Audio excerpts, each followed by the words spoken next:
What's up guys? Today I'm going to be showing you how I get my hair from looking like this to this.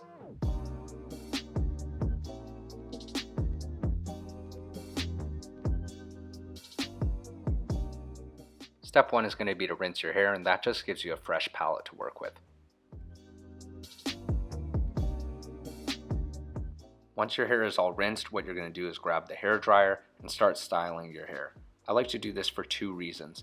Number one, because it really guides the haircut. It tells you exactly what you're going to look like after you're done with the cut and you go and style it after you shower. And I've cut my hair before without styling it, and I found that I've cut the wrong pieces of hair off. It just wasn't the look I was going for. So this really ensures you'll get the look that you're going for. Number two is because typically when you go to the salon, they section your hair from the sides and the top. And by styling your hair, it ensures that the sections are going to stay separated. So you're not going to have the hair flop over into a section it's not supposed to be. I used a little bit of hair product there and some sea salt spray just to make sure everything is locked down in place, not moving where it shouldn't.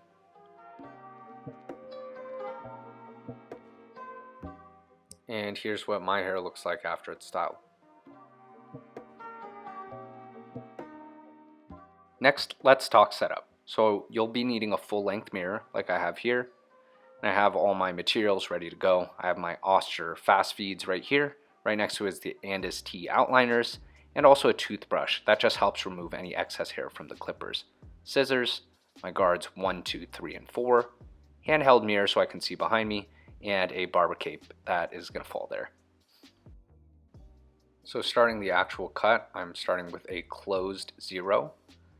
And I'm bringing that to the tip of my ear. I'm going for a low fade undercut here, and if you'd like to go maybe more of a mid fade, you could use the landmark of the edge of your eyebrow or the tip of your eyebrow using that midline, but I like to keep it low.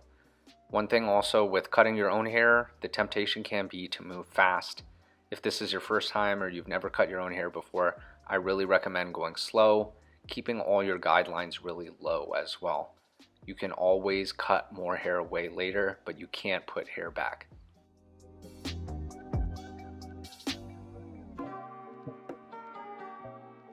Next guideline we're putting in, I'm going to be using a number 1 closed. We're just going to put another guideline, maybe like a 1/4 inch or less, right above that line we just made. Again, you just want to keep it really slow. The goal is just to create small areas of short hair. And what we're going to do is we're going to work on blending those areas together. And here's a perfect example of me not following my own advice. I went too fast and took out a big chunk of hair behind my left ear. It's not that bad, just means we have to raise the fade up, and thankfully I'm my own client, so no bad Yelp reviews. We can fix this. Here I'm using a number 2 guard, putting another guideline in, just about 1/2 to a 1/4 inch above that. I'm not really going to get too much into the technique of fading. I think there's a lot of really great fading tutorials that exist out there already. What I want to focus on is the things that help me when I'm cutting my own hair. For example, using the sound of the hair clipper. So listen to this for a second.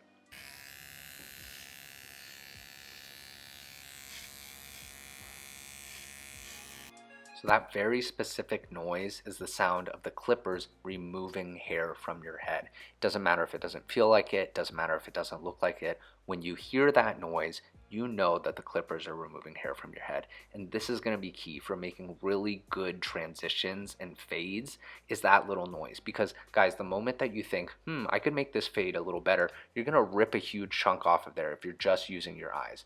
Trust your ears, move little by little, and that's going to be the key to making a really good transition and fade on your head. So moving forward, we want to look at the crown, and that's the area that I'm cutting right now. That's where the sides connect with the top, and I am moving across the grain. Notice how I'm keeping those shears beveled. I'm not pushing them into the crown, but I'm keeping them very flush, very straight, and that's what I want to accomplish here. You don't want to go up there and dig into the crown. Just knock it down little by little. Again, working bit by bit is going to be the key to making these transitions look really good.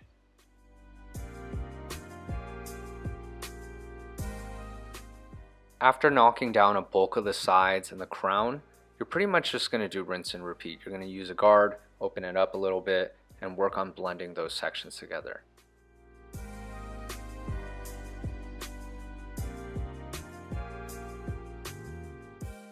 So let's talk about the back. One landmark that I'm using to guide the fade is the occipital bone. So you can feel it on the back of your own head. It should feel like a bony bump. And my goal with the mid to low fade is to keep the fade below the occipital bone. I just think it's a little bit more pleasing to the eye. And another big challenge here is being able to blend the side fade with the back fade. And the way that we do that is, again, just moving really slowly, beveling the shears, making sure you're not taking off too much, and just working bit by bit.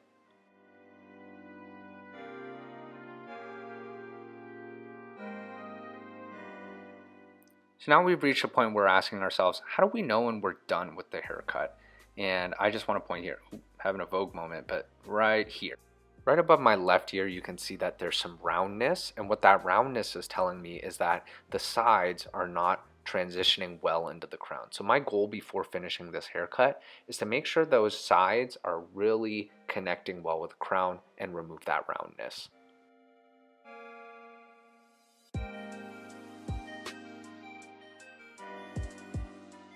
After smoothing out that transition a little more, I wanted to make the crown more flush. So I went ahead and went up pretty close. Also used the comb to make sure I wasn't removing more hair than I intended to, and also using the scissors to fine tune the crown.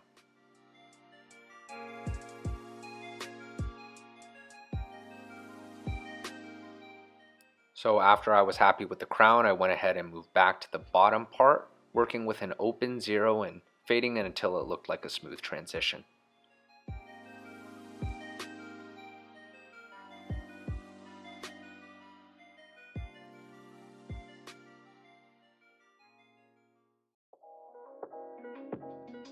So when it comes to the top, I do not adjust the length.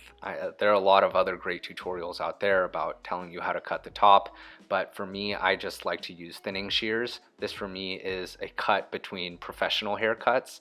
So for me, it's all about managing the bulk of it. So I'm using the thinning shears to cut the last 1.5 to 2 inches there, but not cutting any deeper than that because I don't want to take off length.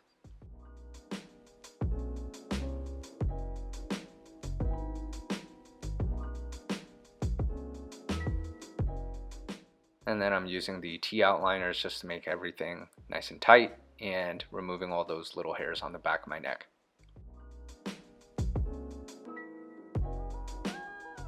After washing and styling, here's what the final cut looks like.